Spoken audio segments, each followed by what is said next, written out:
As we finish chapter 5 and our studies of triangles, we want to think about two final rules that triangles have to follow. For example, we know every triangle has three angles that always add up to 180 degrees. That's a rule, it's a mathematical fact, and it's non-negotiable.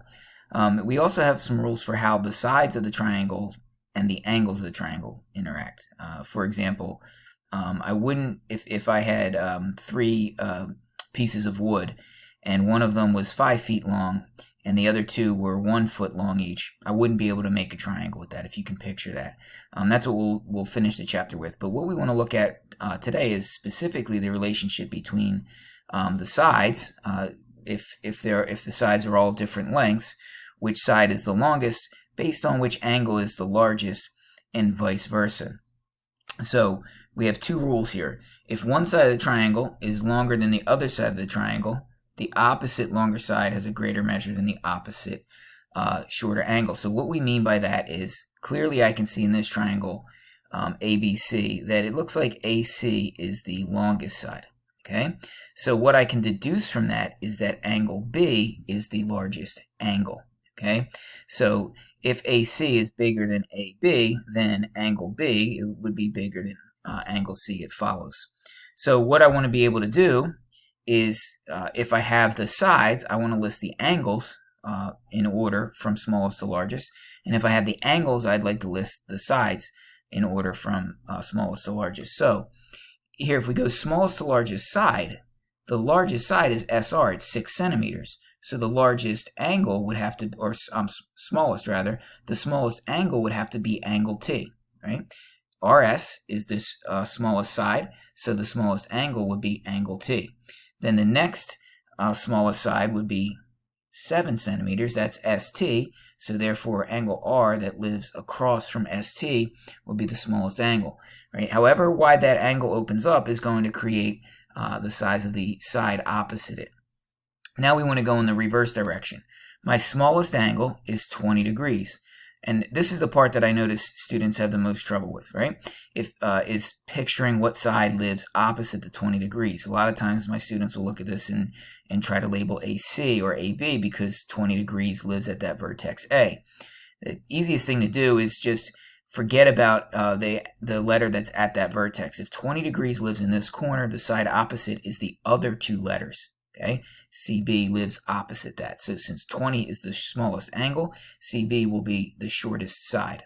Okay, the next smallest angle is 35 degrees. So the side opposite the 35 degrees, which is at angle C, would be AB. It's going to be opposite it. We forget about the angle C. He's not going to be involved in labeling that at all. And then finally, our largest angle is 125, so our longest side has to be AC. Okay, so that's what we want to do in our exercises, just be able to go back and forth. So in all three of these examples, I want to be able to list the angles smallest to largest because I have the sides. So I'm going to start with the shortest side if I want to list the angles smallest to largest. So I need to look at this angle, or look at this side rather, 23.7 centimeters, it's RS, and decide what angle lives opposite RS. Well, it's the only other letter that's not on that side, which would be angle T. So the smallest angle will be angle T. We'll start with that. The next shortest side is TS. He's 35 centimeters. So what angle lives opposite of side TS? That would be angle R, right? If we're sitting at angle R and looking out from it, we're looking out at side TS. And then, of course, finally, by process elimination, the only other angle left would be angle S, and he does live opposite the largest side, which is 48. So in this case, we want to follow the directions. Usually it's going to say smallest to largest or shortest to longest. All right, in the next one, our smallest angle, very easy to identify, is 40 degrees. So the side that's opposite 40 degrees, he lives here at this T, is going to be the side that does not contain T.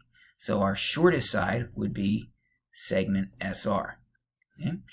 Next smallest angle is 60 degrees. Again, he lives at vertex R. The side opposite that would be ST. Okay, you have R here. We go opposite, and ST is the side that lives opposite angle R. And then finally, our largest angle is 80 degrees, so our longest side would be side RT. And now again, we want to list the angles this time. Here we have the sides. So the shortest side is AB, which is 3.8. So the smallest angle would be opposite that. Here's AB. Opposite that would be angle C. So we start with angle C would be our smallest angle. The next shortest side is 4. That's AC. Opposite of AC would be angle B. And then finally, the longest side is 4.3. 4.3 lives opposite angle A. So continuing with some more inequality exercises here, our shortest side, again, is 5. So the smallest angle would be angle S. The next shortest side is 11. So we would follow angle S with angle U. And then finally, the largest side is 14. So that would be angle T. Listing the angles again, since I have the sides, we start with this side that is a length of 4. Opposite that would be angle B. And then we go to 5, the next largest side. Opposite the length of 5 would be angle C. And then finally, we would finish this with the largest side, which is 8, which is opposite angle A. Same thing in the last one here. We have the sides. The shortest side is 12, so the smallest angle would be angle Q. The next shortest side is 18, so opposite that, opposite of 18 is the angle P. Right? Notice 18 is RQ, so just pick the other letter that's there. It has to be opposite it. And then finally, the largest side is 20. He lives opposite angle R.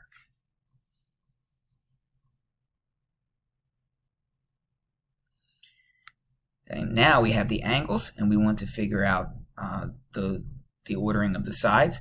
And notice here we have a couple situations where an angle is unknown. Not a problem because we have our third angle theorem.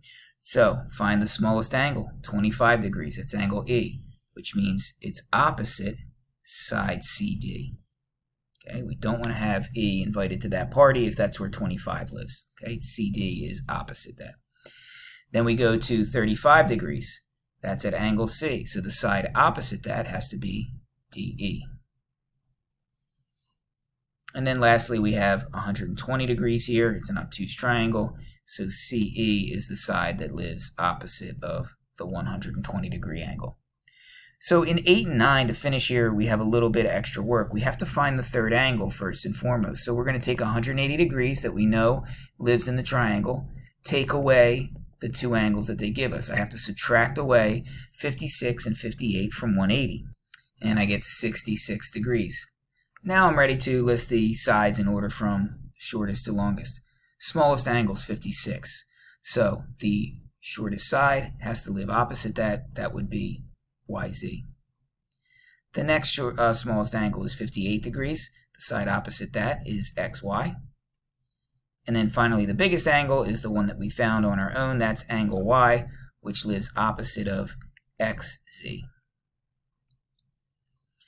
Same thing in number 9. We have to first figure out what that missing angle is before we can order them. So we're taking 60 from 180 and 54 from 180, which is 66. So 66 is up here. That's going to be our largest angle.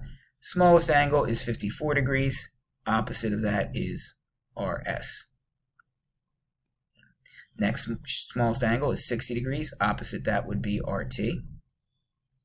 And then finally, our biggest angle is the one that we had to find on our own. That's angle R. So opposite of that would be ST, the side that does not include an R.